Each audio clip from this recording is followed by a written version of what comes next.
Hi, this is Ped from Toffee TV over on the Bear Pit TV. Hello Stoke fans. This is a little preview for you guys for the first game of the season. Goodison Park, Everton versus Stoke City. A very interesting season ahead, I think, for both sets of fans. Both clubs going through a little bit of a transitional period. Obviously, I think we are, just a little bit ahead of you in terms of where we want to be, or having some kind of direction. I'm not really sure what Stoke's direction is at the moment. I can understand there's a changing of the guard. A lot of those older players, a lot of those sort of real Stoke players have left the club. Although Peter Crouch is still hanging on. I mean, fair play to him, do you know what I mean? Part-time footballer, part-time DJ. I can't have any disrespect for Peter Crouch when I look at his missus. I look at his missus and I just think, fair play to you, lad. Fair play to you. You've kept hold of that, and that's amazing.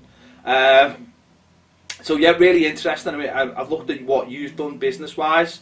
It's not great.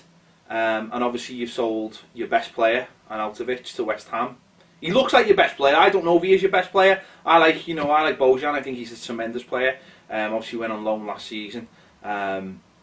So, Arnautovic is one of those players that from other fans' point of view looks like your best player, but maybe you'll know different from me. He's one of those players that can turn it on at a drop of a hat, but doesn't do it enough. Shaqiri's a good player as well. Obviously he's another one. 2 seasons ago, destroyed us at Goodison Park. But then again, you mightn't see him for the next 5 games. Just depends how he feels. So I think Mark Hughes is trying to create something at Stoke. It's just taken a very, very, very long time. It's like turning a ship around by the looks of it. And whether he gets to see out the whole process, I don't know. But he's trying. I don't know how much support he's getting from the owners. I mean, that's the difference. We went and got rid of our sham manager.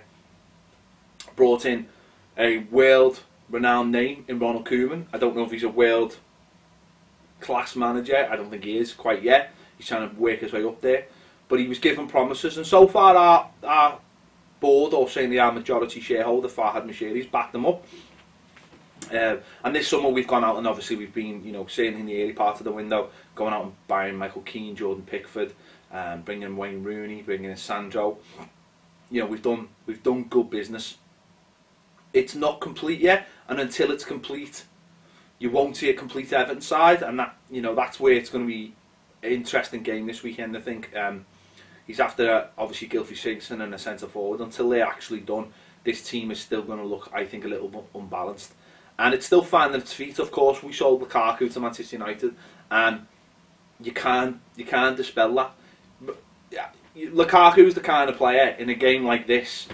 Certainly for us last season, that was the difference. It'd be a tight game and he'd get that goal, or he'd create that goal, and then maybe that would unlock the game and we'd go on and win 2-3-0. I mean, there was a stat last season that if you took Lukaku's goals out the Everton side, we still would have finished 7th. That's nonsense, because in a lot of those games where teams come to Goodison Park and shut up shop, he was the difference. He would just score a good goal. He was a great finisher. And we haven't got that this season, and it's going to be a lot harder, certainly in the early parts of the season, where we try and unlock teams. As I say, we've got a lot of new players, and around those attacking areas, Sandro, Klassen, Rooney, there's no real focal point at the moment. And I think that's why this game's going to be really close on Saturday. I think it really is. It's going to be a very tight game. You're not going to want to lose on the first game of the season. Of course, you're going to come. You're going to try and hit us on the break, and certainly hit us off set pieces. Because both teams, in their own ways, are still going to be trying to bed new players in, or get it, adjust to a new system. And it's the first game of the season. Anything can happen. I think it will be a very frustrating afternoon for us Evertonians. If we can get an early goal, then it can completely change the look of the game completely. I think as long as the game is tight, and you stick to what you're trying to do, I think it could be very, very frustrating. And more frustrating because over the next few weeks we've got Man City, Chelsea, Tottenham, Man United. There's a couple of Europa League qualifiers in there as well. The fans will be, we will know we've got to win this game to get us off to a good start, knowing that we've got so many tough fixtures ahead.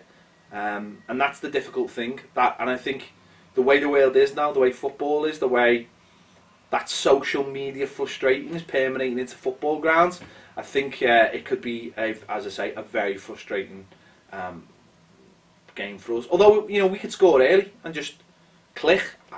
That's football for you, isn't it? You know, that could happen. But I imagine it's going to be a tough game. I'll be interested to see the new look Stoke team. Obviously, more rumours of some of your better players going out as well. So, it'll be interesting to see how the fans react to the team that's put out and react to Mark Hughes if things go wrong. We'll wait and see. Anyway, that's my preview. As I say, I think it's going to be a tight affair, and the longer it drags on, the better it'll be for you. Good luck with your season. Keep watching Bear Pit TV. Elliot is a top man, a very top man. One of my favourites from the channels we deal with. A hell of a footballer as well.